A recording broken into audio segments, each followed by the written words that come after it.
ang nilinis ko, kaya ako ay nag-end na agad. Kasi po, start na ng Ramadan sa Monday. Ay hindi ko na hinintay na sabihin ng amo ko na linisin pa. Nilinis ko na.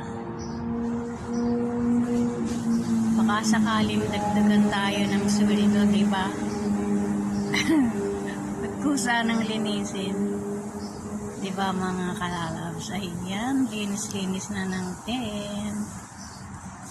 Gamigalab, shout out po sa lahat. Thank you so much sa inyong lahat po sa mga sumusuport at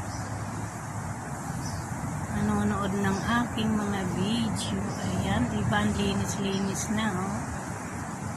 Galing, malinis na ang tent. Ayan, everyday po na kung lilinisin yan mga kalalabs. Ayan, wala pa lang yung mga decoration ni amo. Ayan, bye bye, thanks for watching.